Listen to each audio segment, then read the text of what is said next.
Welcome to the Capitol Connections Legislative Wrap-Up. I'm your host, Will Dubois, joined by our President and CEO, Stan Harris. How are you, Stan? I'm doing fine, Will, thanks. So just a few weeks ago, the legislature officially adjourned sine die for its regular session. Now, the past 3 to 4 weeks, we've been waiting and watching to see what the governor would do as far as veto or approve bills or just allow a bill to become law without his approval. This is always, a little bit of a scary time for us in the government relations sphere because we've done everything we can do to get a bill through the process. Describe a little bit about the veto process for the governor. So the governor has a stated period of time from the time a bill is passed or finally passed by the legislature, both houses, then it's reported to him, and he has to act on that within that particular time. And if he fails to veto it, it can simply become law without his signature. He allowed that to happen on quite a few bills this year, which was a bit of a surprise because he's typically liked to use his pen to sign those and make a big deal about them. But on the other side, we were really surprised that they had passed HB 1, which is the state's appropriations funding bill, so early in the process, and the leadership in the legislature was waiting to see what he did with that, because the governor in Louisiana, unlike the president of the United States, gets a line out of veto. And he vetoed very few things, and the things that he did veto were really specific to providing more funding for higher education. So it was an expected blow-up that never happened. So do you anticipate a veto override session like we've seen in the past? No, I don't think that there's enough out there that would generate the necessity for it. Well, I know a lot of people in Capitol land are relieved to hear you say that. Well, I'm one that's definitely feeling that way because I'm always wondering, if it's vetoed by a defect or something along that line, that's one thing. But they had the veto session earlier this year that was the work of the first special session on redistricting. And it was booked to be 4 or 5 days, and it lasted a very short period of time. So they passed their bill and went on about their business and overrode the governor basically in an afternoon. The second session was brought back to do the same thing in a special session and accomplished probably less than that one did. So where are we now as the redistricting process stands? Well, the redistricting process, in my view, has been defaulted to a federal judge. Judge Dick, who's the chief judge at Baton Rouge, told the legislature that she did not believe that the congressional district map that they proposed met the requirements of the Voting Rights Act. Part of that is based on where the population percentages are. So if you look at the state of Louisiana and you have almost a clean break of 66% of that is a non-black and 33% is black African-American voters. 66% could be white, could be Asian, could be Hispanic. But if you've got a pretty clear break like that, it would lean you to believe that of the 6 congressional districts, 2 of those would have to be what are called minority districts that give a better than average chance for a minority candidate to be elected. That's not to say that that's an automatic, because you still have to run the race. A few years back, probably 3 censuses ago, we lost one of those seats.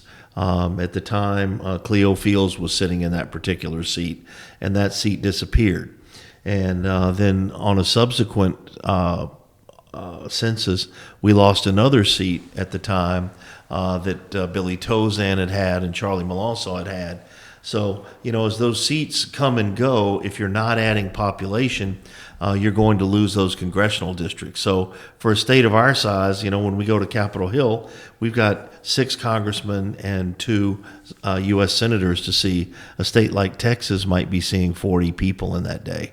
So it's a whole lot bigger lift for them than it is for us. Yeah, a little bit less walking for us around Capitol Hill. No question. So let's bring it all the way back to the regular session, which adjourned, I believe, on June the 6th. That's correct. So tell us, maybe some of the high and low points as you see them. Well, this was, in a typical session, we track a lot of bills, and during that process, people become impassioned about a particular piece of legislation, and it may die a quick death or a slow death, or the authors might just see that the tone in particular committees isn't favorable to bringing their legislation. So they, instead of trying to schedule it for a committee hearing, they just let it die. We had a bill early on that was in the Senate side that's a work comp bill that was related to reopening partial and full disability claims for cost of living adjustments. It came zooming out of the Senate committee, and it just sat on the Senate calendar the rest of the time when we were able to engage some other business groups to look at how devastating this would be to the actuarial process for work comp providers. Because in essence, you would never have a closed claim. No one would ever have any motivation to close a particular claim. So that's the process sometimes that they take different pathways to pass away. But when we look back at the session, we had 4 pieces of legislation related to alcohol that were important to us.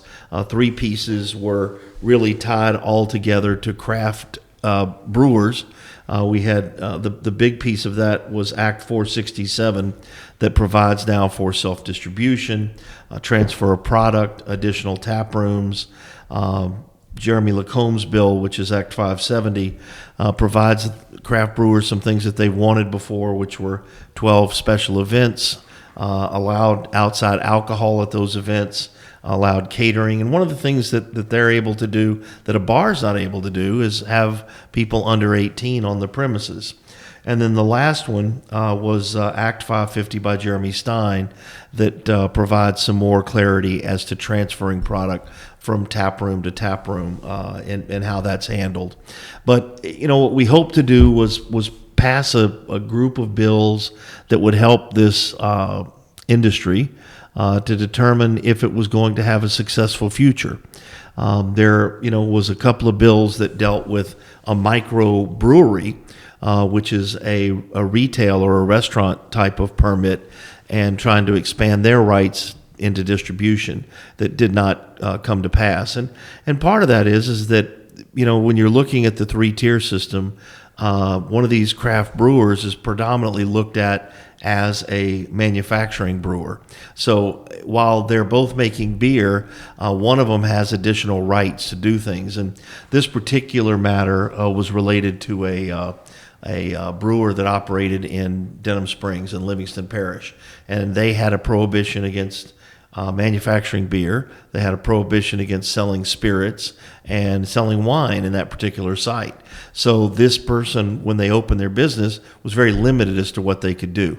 One of the people on the dais in the committee that heard the bill made a comment to the fact that you can't get your local people to change this to meet for you, but you want us to come here and change it statewide. So again, that's what happens sometimes is we're there to make sure that unintended consequences of things that are well-meaning or single constituent driven don't get passed.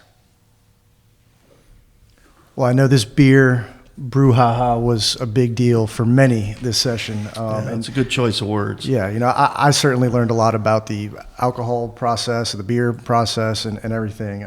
It's a little world in and of itself. It has strong emotions on all sides. Yeah.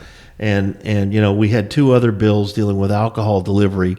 Surprisingly, that both of them passed, and they're going to provide a little bit of relief to restaurants in the event that when we passed the restaurant delivery bill a few years ago, it required a restaurant to get a permit from ATC to be able to participate. And we had several parishes at the time that have alcoholic beverage offices that just tacked their fee on top of that. This has now preempted that. So they'll not have to get a local fee. ATC was ambivalent about it. They don't typically get involved in local fee matters, but we wanted to pull that away. And then the other thing that we addressed was how someone could purchase a restaurant meal and be able to take a bottle of wine home that hadn't been uncorked. So we've expanded the curbside delivery statute to provide for that, and then ATC will promulgate some rules related to that to provide some direction to their field agents, so we won't run into any problem with that. Well, I know it's always good when we can help lower costs for some of our operators. What about on the wage front? Well, the wage front obviously is one of those areas that has probably more bills that we see than anything else. Probably 20 plus bills that we were actively tracking on. There were a lot of bills that proposed minimum wage, establishing one. There were several that proposed setting it in statute or setting it with a constitutional amendment with the vote of the people. There was one bill that we participated in defeating that would have doubled the tip credit wage. There were other bills that dealt with provided paid family and medical leave, paid sick leave. We had a lot of those types of bills that we had the opportunity to weigh in on, which made a big difference. And when I look across our sheet here, many of them saw that once the tone of the member was not happening, these bills just didn't get heard. They knew that they weren't going to happen. The chair of the committee, the House Labor Committee, had a bill filed to create the Louisiana Family and Medical Leave Benefits Act. And in her own committee, she chose not to hear that bill. One of the bills that did get through that's related to employment is called the Crown Act. I was surprised that came through. It had been up 4 or 5 different times and, had not been successful in going through the process. And this time it zoomed through the process. And I think that employers that have very rigid grooming standards probably need to pay attention to that to make sure that they don't run afoul of that particular issue. The other thing that we had, too, that was early on, and I know this was a great part of your education and how crazy things can happen, was dealing with the cottage food industry. This is an industry that typically for us is people that bake at home or operate a catering business at home. And the author of the bill, who's been a long-term friend of the LRA and of me personally, really just didn't understand the exposure to it. And what we were able to do is negotiate in committee with some of the committee members to raise their cap from $20,000 to $30,000 in revenue instead of the proposed $100,000. And there was some misdirection in the committee, obviously, where she really believed that these businesses had some regulation, and we had to bring the Department of Health to the table to explain to them that they have no regulation at all because the Department of Health doesn't even know they exist. So, if in probably some rural markets, they fill some type of gap, but I still don't understand why they can't register and operate it as a business, at least from the liability standpoint of the consumer knowing that. Everybody likes a deal on things, but sometimes you need to be able to structure your business so it actually is a business. But, we had some really good things as well that happened. We supported a bill by Representative Hilferty that's going to give the New Orleans City Council oversight on billing practices and grievances on resolving old bills with the Sewage and Water Board. I think that's going to be a big shot in the arm. We got about $15 million for our CVBs to fund their losses, a second tranche of money out of the American Rescue Plan. So that's going to be very, very helpful. We were able to take a problem that we had in Orleans Parish on non-conforming use that we used after Katrina. What had happened with some of these businesses that were non-conforming but operating legally and closed at a period post-COVID during the COVID emergency order, and they were going to lose their ability to continue to operate. So New Orleans, with its coterminous boundary issue that's defined in the state constitution, requires us to go and fix these type of municipal bills at the legislature. They're the only one of the 64 parishes that has to do that. So, that was, as I said, that's always something interesting that comes up there. And then probably one of the other bills that came up that we engaged on and brought some sanity to was a bill by Senator Franklin Foyle that became Act 265. And it was how to collect judicial judgments. And really for us, it was something in the first pass we had missed until we got a call on it. And I didn't realize that they had added tips into an amendment into the bill, that they were trying to use tip income to be able to collect. So we use the education process, not only with the author, but with the proponent of the bill and the constituent that had asked him to file the bill, to let them understand that tips aren't the property of the restaurant or the operator. They're the property of the employee. So the way it's defined in statute now is the only thing that's subject to garnishment besides hourly wages or bonuses or anything else are tips that are reported to the employer. It's not tips that they might pick up from a credit card filing. It's tips that are reported to the employer by the employee. So that's important as well, and we really appreciate Senator Foyle working with us on that. Another thing that happens too sometimes is last year there was a large fee bill for the Department of Wildlife and Fisheries, and Wildlife and Fisheries got rid of a portion of the statute that was related to a retail seafood dealer's permit that had been in statute for probably 25 years. And early into this year, we got many calls from our operators wanting to know, did they have to do monthly reporting, and what were these concerns that they had. So in talking with the secretary and talking to the head of fisheries, we really felt like it was better to try to put it back in that posture.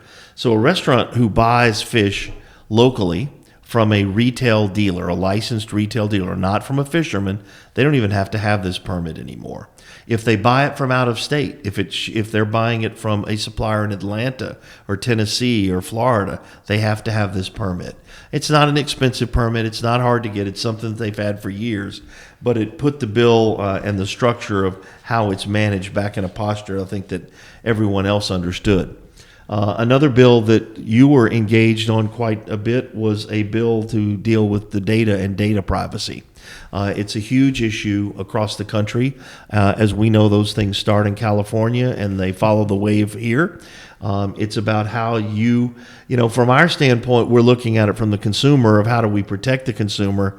On the side of this, the people that want this bill is big data. And big data is looking at this, at how they can use it and monetize your personal information, the sites that you visit and all the rest. So this bill died. It became very clear that the author, his intent was to represent the interests of a very small group of technology companies. And once the communication really happened, and I don't want to say in the lobbyist community, but maybe in their client community, the feedback and the pushback became that this was going to be untenable and wasn't going to pass. But we also are engaged now with the Employers for Sustainable Louisiana that came out of an attempt to prohibit single-use plastic bags. So again, we have people that have bins and interests and things of that sort. There were 6 or 7 bills that sought to reduce the state sales tax or eliminate the 0.45 of extra tax they're collecting. All of those died. This was one of those years where everyone had lots of money and they wanted to spend it. And I think for us, a couple of good things happened. Speaker Shakespeare carried a bill for us, Act 751, that it has become, and it came law without the governor's signature, but it made some major changes in how we deal with major events and events across the state and how they're funded. It not only took them out of the Division of Administration, it moved them to the Lieutenant Governor's office under Culture, Recreation, and Tourism, which is surprisingly or not surprisingly a job that the Speaker of the House announced last week at the Farm Bureau Federation Conference that he was definitely going to be seeking. He's been nibbling around the edges for a while, but he jumped right into that. But this is going to provide 2 different funds. It also provided the mechanism for moving the money out of some existing incentive funds into these funds. So we've got about $24 million in one fund and $5 million in the other fund. But right off the top, $12 million of that money is going to be earmarked for the money that we owe to produce the Super Bowl in 2025. But the good part about this is that there's really no extra steps after we make this particular contract and earmark these dollars. When the event is over within 3 months of that event, the Lieutenant Governor will now have to present an economic analysis to the Joint Legislative Committee on the budget and show them what the economic impact was. If the economic impact met the projection, then up to 50% of the sales tax at the state level would be returned into the fund for future events. So, for example, if we had a Final Four that had $800 million of impact, 4% of that at the state sales tax would be $32 million. So 16 million of that, up to 16 million, could come into that fund. So we wanted to not only find something that would help us attract and be able to compete for these types of events, things like Final Four, Super Bowls, college football playoffs. It can also include things like the Democratic and Republican National Convention. It can include the SEC basketball championship. It can include the NCAA gymnastics, a lot of things that go on. And then smaller regional events also have funding, typically up to $250,000 or $500,000 for these events. So it's going to allow Louisiana to do some things. I think it's great that it's aligned. I really didn't think the governor this would get by him. I thought he would veto it, as it was really changing the structure of the executive branch and putting it under lieutenant governor. But I think it's the right place for it. One of the bills that did pass too was the Fairness in Women's Sports Act. Last year, it was a bill the governor vetoed that they couldn't override with an override session. This year, it came back much stronger. And from an evidence-based standpoint, you had a male birth swimmer who was now competing as a woman in intercollegiate. And I think it was able to align those people back together. And I think it also woke up the High School Athletic Association into realizing that they have some challenges. Subsequent to this bill passing, the governing body of swimming worldwide that controls it for the U.S. championships, the international championships, and the Olympics said that if you haven't made the conversion by the age of 12, then you can't compete in any of those events anymore, internationally or nationally. So I think that's a very big deal. But overall, like I said, it was a good session. They always get their own rhythm. Everyone always starts, and we start hearing a lot of bills the first couple of weeks, and they go, "This is going to be a quick session. We're going to end early." This is probably my 28th session, and none of them have ended early. So I don't think that's going to happen. Yeah, this is my third session as a lobbyist, and I can't even count how many just being in that building. They always go to the last minute, no matter what. They're going to find an issue to take. They're either going to find the issue or I have to believe some of them just like the per diem. I'm joking when I say that, but it really does gain its own rhythm, and they really gain their own balance. And look, there's some hard feelings in there. There was a bill that came out of Natural Resources in the House earlier in the session dealing with the menhaden industry. And if I asked 20 people what menhaden are, they wouldn't know what I'm talking about. And really, they call it pogie fishing, and these are trawl boats that pull up a very small fish that's predominantly used for fish oil and cat food and animal food. But at the same time, one of the things that our industry relies on is how the crawfishermen bait their traps, and they typically buy that for the bait. And there's two huge processors here. There's Omega that's down south of New Orleans, and then there's another in Abbeville. And from my standpoint, once they had resolved the bait part of this, I really didn't care about it anymore, because I just wanted to help the crawfish processors and the crawfish farmers be able to get what they need. Also, the wild-caught crawfish industry. But, when it came across, the guy who's the chair of Natural Resources in the Senate, that other processor's in his home district. And I couldn't see him letting 200 plus jobs go away unless he had another solution. So regardless of what the discussion was, because it was really brought by the recreational fishing interests, they were very interested in trying to, last year, it was change how far they could operate offshore or how close they could get into shore, because we do have bordering states that have those restrictions. Mm-hmm. But that's the kind of things that people want to drag us into the hard part of that fight. And what we were able to do this time was nip around the edges. Well, I want to take a minute to thank you, Stan. I really learned a lot this session, and it was in no small part due to your leadership and expertise and knowledge on so many different issues that I hope to one day, be able to talk and be as well versed as you are in these things. Well, the other part that we learned too is that getting our members to come and testify is of great value. There's no question that we're the paid voice for our industry, but at the same time, when we have that first person experience that we can share, it's just a different mood. It's a different way to share information. There's probably nothing different that those members that came and testified shared with the committee that we couldn't or wouldn't share. But when it comes from that source that's that member, it just adds additional validity to it. So, getting people in there. And the other part, too, that I think is hard for us sometimes is getting folks to understand it's a slow-moving process. And if you lose at one spot, that doesn't mean that you've lost the day. Or if you've won at one spot, it doesn't mean it becomes law. So I enjoyed this year. I thought our team worked really, really well together. And it's always important as well that we didn't have any of those hair on fire type issues where we had to jump through those hoops and do it. Next year is going to be a money session, so we'll have less bills, but it's also the last session of many of the legislators' terms. Many are going to be termed out.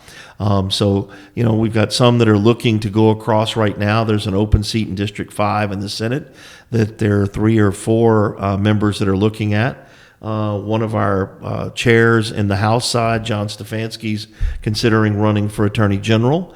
Scott McKnight has announced he's running for Treasurer, so he won't be returning to his seat in District 68. So there's going to be a lot of movement, and of course you see Clay Shakespeare running for Lieutenant Governor. But I think we'll see more. Mike Huval is running for mayor of Breaux Bridge right now, so there's a possibility that he may not even return for next year. And we'll have the open seat race for Rick Ward, who's stepped down, and we know that Jeremy Lacombe is going to run for that seat, and we wish Jeremy well in that race. But this is always a moving process. When I first look back at the legislature, my gracious, in the early 80s when I started getting involved when they were my customers at our restaurant, they didn't leave. They stayed in office for a long, long time because it really got into their bloodstream and it became part of their DNA. And quite frankly, term limits have made it so much harder on what we do.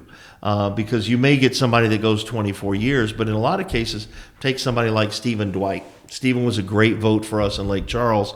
He had the opportunity to stay home. He has a young family and be the district attorney. I can't blame him, but it hurts that you spend that time developing a really solid relationship with somebody, and they would definitely be in the chair lineup for probably 8 years, and off they go. So can't knock them for wanting to do that and stay home, but at the same time, we lose a lot of talent.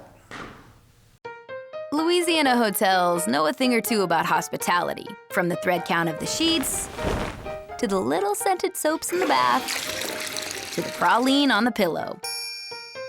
For the Louisiana Restaurant Association's SIF, the same is true when it comes to workers' comp. Our team knows what Louisiana hotels need when it comes to your team's safety and your success. Everybody who's anybody goes with LRA workers' comp. Ask around. In this business, word of mouth is everything. Thanks, Will, for leading us down the path of the 2022 legislative session. But one thing that followed up the session that I want to talk to Stan about is Restaurant Week New Orleans 2022. 12th year we've been doing this. It started off as the We Live to Eat Restaurant Week. And following COVID, this was our second bite at the apple, I would say, bringing people back to the dining room tables in our restaurants across the New Orleans area. So Stan, let's talk about how this restaurant week was so much bigger in terms of how much you heard about it locally and across the Southeast region, and why. Last year, during the session, we were able to get a significant amount of American Rescue Plan funding directed for our tourism organizations, and New Orleans and Company got the lion's share of that. For the last 6 years plus, they've been our partner in helping us present this particular event. And, for many, many years, this was a fall event. and it ran from culinary almost right up to the dates of our event. We felt like by moving it to June, we would kind of wrap up the spring season. Then there might be a little gap and move on. But we were able to get some significant funding put toward this, probably 7 or 8 times what we have spent in the past. And I'll tell you, when we presented it to our New Orleans chapter board, there was some ambivalence about it, about staffing and the ability to handle the demand. But what I heard throughout most of last week and since the week is over has been the amount of locals that they've seen returning to the restaurants and the people that they had not had visit in a long period of time. And some of that regional traffic. We went out to the TV markets. Brian Landry, who's the chef and partner at QED at Jack Rose Restaurant, did an unbelievable digital morning show. Blitz. I guess 28. I guess blitz is the best word, but doing 28 shows in a morning to present what we were doing for Restaurant Week, that's just a Herculean effort. But I would expect nothing different from Brian. Right. He's telegenic. He's got great enthusiasm, and he's just one of the great talents in our industry. And we didn't have everyone. I didn't hit the number that I wanted to hit in participation, but I think they'll believe us next year. Yeah. Because we really put together kind of a 2-year commitment on this. But one of the things that made a really big difference to us is we have a nice team here at the LRA, but they were not doing any of this type of work at New Orleans and Company right now. So to be able to leverage our team and really triple, quadruple the size and get their agency involved and look at how we were doing all these messaging things, and then to really port the landing back to the neworleans.com webpage. Right. We see so many more eyeballs there. I'd be looking to for the analytics as they come out of there to see what's going on with it. But when we were launching things, we were seeing 23,000, 30,000 impressions, which is pretty big for this type of event. But we're rebuilding something at its infancy. Right. We did something for a long time. We own the trademark of We Live to Eat, and maybe we bring that in as a service mark going forward. But this was the first time that we didn't have to go out and sell partnerships and sponsorships to be able to expand the funding of this particular media and digital campaign. But when we started seeing the outdoor, it was exciting. Then we started seeing the TV spots, and it was really well done. And it was everywhere. It was everywhere. It was on social media. Every place we could look, that's where it was. So. And the really cool thing about this year is because of the supply chain issues in the restaurants, everybody's aware prices are going up in the grocery stores, at the gas pump. Those are also being, seen and felt very hard in the restaurant community.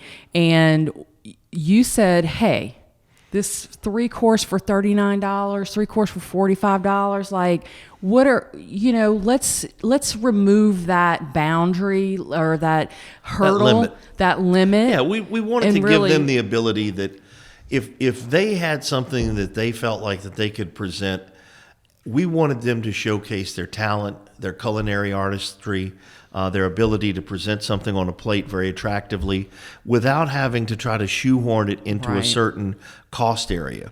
Now, there are still people in the plan that did it, and I'm totally okay with it. We were grateful to have them. Right. But from the standpoint of doing this particular menu, I ate at 3 or 4 different places last week, and all but one of them had the set menu. The other 3 had a Restaurant Week menu that they had created, which I thought was really unique and had items that they might not normally offer, but had a little bit of seasonality to them as well. And that was one of the things that we really, when we were getting the restaurants on board, was, hey, you have greatest hits. You're known for Oysters Rockefeller. You're known for barbecue shrimp. Like, this is, you want to showcase that. You're the original. You're the, evolved version of it. Whatever it is, like, we want you to harness that for the best offering you can, Or you can choose seasonality. Great produce right now. Great. Last week Louisiana we went, seafood. to thank our partners from the New Orleans Culinary and Hospitality Institute.